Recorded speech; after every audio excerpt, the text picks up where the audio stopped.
visittemples.com அப்படிங்கிற ஒரு website வலைதளம் வந்து கோவில்களை பற்றி எல்லா விவரங்களையும் சொல்லும்.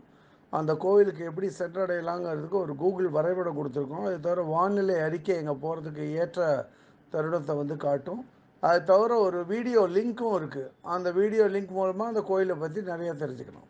இன்றைக்கி visittemples.com மூலமாக சென்னை மதுராந்தபுரத்தில் இருக்கிற ஸ்ரீ கற்பக விநாயகர் கோயிலை பற்றி தெரிஞ்சுக்க போகிறோம். இந்த கற்பக விநாயகர் கோயில் வந்து போரூரை அடுத்த மதுராந்தபுரத்தில் மாதாநகர் பிரதான சாலையில் அமைஞ்சிருக்கு. இந்த கோயில் 1994 கட்டி முடித்தா. இந்த கோயிலோட ராஜகோபுரம் 5 அடுக்கு கொண்டது. இந்த ராஜகோபுரம் தெற்கு நோக்கி இருக்குது. இது 2022 வருஷம் கட்டப்பட்ட ராஜகோபுரம் ஆகும். கற்பக விநாயகர் வந்து தன்னோட சன்னதியில் கிழக்கு நோக்கி காணப்படுறார். அவரோட சன்னதி வாசலில் 2 துவாரபாலகர்கள் கையில் கதையோடு காணப்படுறா. மூலஸ்தானத்தை நோக்கிய வண்ணம் ஒரு மூஞ்சூர் வாகனம் பலிபீடமும் இருக்குது. கற்பக விநாயகர் சன்னதியோட கோஷ்டத்தை சுற்றி பால விநாயகர், தக்ஷணாமூர்த்தி, மகாவிஷ்ணு, பிரம்மா, துர்கை இவாளோட விக்கிரகங்கள் காணப்படுகின்றன.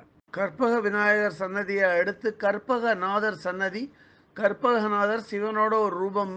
இவர் வந்து இவங்க சிவலிங்க வடிவமாக கிழக்கு நோக்கி காணப்படுறார் தன்னோட சன்னதியில்.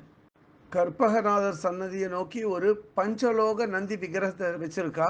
அதையும் தாண்டி ஒரு 4 கால் மண்டபத்தில் வழக்கம் போல் இருக்கிற ஒரு நந்தி வாகனம் இருக்குது. அது பக்கத்திலேயே ஒரு துவஜஸ்தம்பமும் காணப்படுறது. இந்த சிவன் சன்னதிக்கு பக்கத்தில் வந்து சண்டிகேஸ்வருக்கு சின்னதாக ஒரு சன்னதி இருக்குது. கற்பகநாதர் சன்னதியை எடுத்து அம்பாளான கற்பகாம்பிகை சன்னதி இருக்குது. கற்பகாம்பிகை நின்ற கோலத்தில் கிழக்கு நோக்கி காணப்படுறா. கற்பகாம்பிகை சன்னதியை நோக்கி ஒரு சிம்ம வாகனமும் பலிபீடமும் இருக்குது.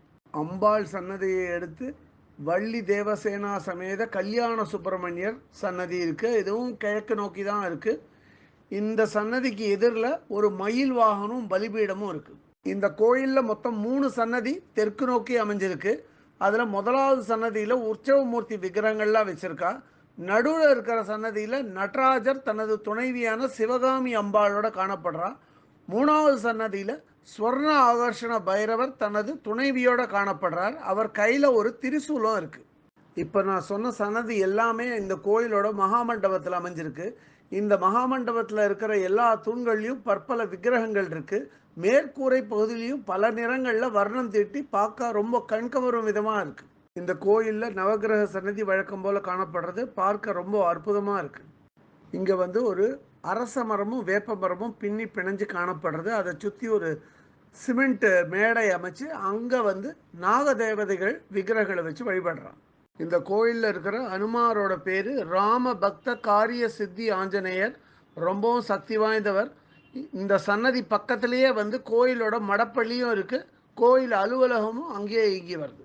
இந்த கோயிலை திறம்பட நிர்வகித்து வரும் பிரசிடெண்ட்டோட பேர் எஸ் ராமநாதன். இவரோட மொபைல் நம்பர் 9840229111. நமக்கு வந்து இந்த கோயிலை சுற்றி காட்டி எடுத்து சொன்னவரோட பேர் செந்தில். இவர் எங்கள் மேனேஜராக இருக்கார். இவருக்கு நமது வாழ்த்துக்கள். இவரோட மொபைல் நம்பர் 9940629278. இதுவரை இந்த காணொலியை கண்டும் கேட்டும் மகிழ்ந்த பக்தர்களுக்கு visittemples.com சார்பாக ராகவாச்சாரியின் நன்றிகள்.